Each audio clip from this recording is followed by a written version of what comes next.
दोस्तों, आज आप लोगों के लिए लेकर आया हूं मैं एक ऐसी घटना की जानकारी जो सुनने में तो बिल्कुल फिल्मी लगेगी, लेकिन यकीन मानिए ये सच घटना है, सत्य है। बदला लेने की प्रवृत्ति या बदला लेने की कार्रवाई में जब भी हम लोग जो कुछ भी करते हैं वो हर बार सफल ही नहीं होता, बल्कि असफल ज़्यादा होता है। और बहुत बार तो ऐसा होता है कि बदला लेने की जो कवायद होती है उस कवायद में अपना ही नुकसान बड़ा हो जाता है, क्योंकि उसके लिए हम जो कुछ भी करते हैं वो बहुत बार उल्टा पड़ जाता है। नमस्ते, मैं हूं Ajay Sahni, star real reporter news के अपने पेज पे पुनः एक बार जय जयकार करने हेतु आप सभी के साथ हूं। और रियल रिपोर्टर न्यूज़ स्टार वाले अपने यूट्यूब चैनल पर भी आप सभी का हार्दिक स्वागत करता हूं, अभिनंदन करता हूं। इस समय मैं आप लोगों को बताने जा रहा हूं एक ऐसी खबर जो प्रतापगढ़, वैसे तो प्रतापगढ़ से जुड़ी हुई है। प्रतापगढ़ उत्तर प्रदेश का एक हिस्सा है, आप लोगों को बताएं, लेकिन और भी राजस्थान में भी प्रतापगढ़ है, वहाँ की भी एक दास्तान है। आप लोगों को पूरी जानकारी से अवगत कराते हैं कि यह करीब 2 साल पहले प्रतापगढ़ के रहने वाले फैजल खान का मुंबई की एक लड़की से निकाह हुआ था। लड़की का परिवार मूल रूप से प्रतापगढ़ का ही रहने वाला था। कुछ समय बाद दोनों के बीच झगड़ा होने लगा और ये दोनों अलग हो गए। आप लोगों को बताना चाहते हैं कि इसके बाद दोनों परिवारों में बातचीत बंद हो गई। विवाहिता ने मुंबई के एक थाने में फैजल के खिलाफ दहेज प्रताड़ना का मामला दर्ज करवा दिया। इसी दौरान उसके मामा के लड़के और उसके दोस्त का अरनोद थाना क्षेत्र में मर्डर हो गया। आप लोग समझ रहे हैं, अरनोद थाना क्षेत्र जो है राजस्थान का ही है। यहाँ पर उसके मामा के लड़के यानी लड़की के मामा के लड़के और उसके एक दोस्त का मर्डर हो जाता है। इस मामले में पुलिस ने फैजल को गिरफ्तार कर दोषी मानते हुए उसे जेल भेज दिया। फैजल ने ही हादसे का रूप देकर लड़की के ममेरे भाई का मर्डर करवाया था, ऐसा परिजनों का कहना था। उसको हादसा का रूप दिया था, यानी एक्सीडेंट करवाकर मर्डर करवाया था। इस मामले में वो पुलिस की गिरफ्त में चला गया।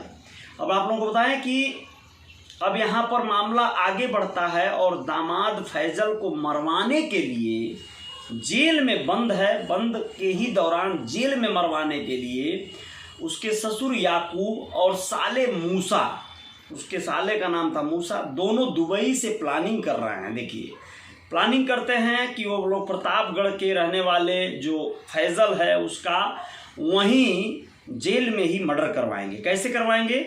मुंबई और दुबई में उन लोगों का कांच का ग्लास बनाने का फैक्ट्री है, कारोबार है, बड़ा कारोबार है। इसके बाद बाप बेटे ने मिलकर प्रतापगढ़ की जेल में बंद फैजल की हत्या करवाने के लिए मुंबई के शार्प शूटर परवेज को सुपारी देने का प्लान बना दिया। परवेज फैजल को पहचानता नहीं था। अब उसकी मदद के लिए इन लोगों ने क्या किया कि फैजल के दोस्त रह चुके उदयपुर के हसनैन को इसमें शामिल किया कि हसनैन भी इसके साथ में शामिल हो जाए और वही इसको पहचान करवा देगा। इसके बाद प्लानिंग थी कि प्रतापगढ़ से उदयपुर में मेडिकल के लिए लाए जाने के दौरान, जब मेडिकल के लिए उसे लाया जाएगा तो दोनों शार्प शूटर मिलकर फैजल का मर्डर कर देंगे। सोमवार को फैजल को प्रतापगढ़ से उदयपुर में मेडिकल के लिए लाया जाना था। इससे पहले ही एक इनपुट के आधार पर अजमेर एसओजी की टीम उदयपुर पहुंच गई। उदयपुर की डिस्ट्रिक्ट स्पेशल टीम के साथ परवेज और हसनैन को पकड़ लिया गया। उनके कब्जे से एक पिस्टल और 8 जो है जिंदा कारतूस भी बरामद हुए।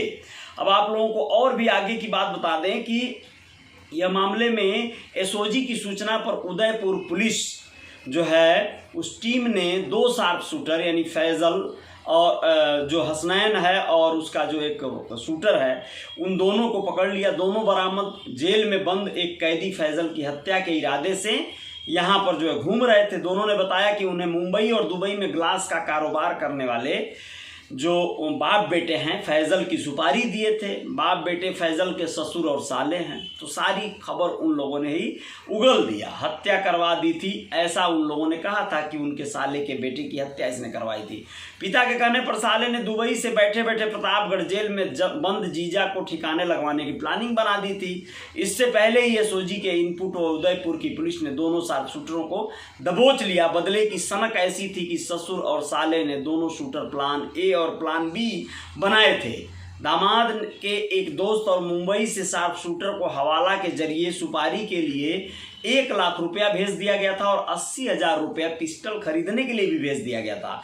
इन लोगों को कहा गया था कि अगर यदा कदा किसी वजह से गोली चलाने से तुम लोग चूक जाते हो, गोली नहीं चलती है, नहीं मार पाते हो, तो उसे किसी भी तरह से सल्फास की गोलियां खिलाकर मारना होगा। यानी उसके दोस्त को हिदायत दे दी गई थी कि तुम किसी चीज़ को, मिठाई, खाना या अन्य फूड सामग्री उसे देने के बहाने सल्फास की गोलियां दे देना, जिससे कि वो मरना चाहिए, लेकिन मरना जरूरी है, उसे जिंदा मत छोड़ना, ऐसा कहा गया था।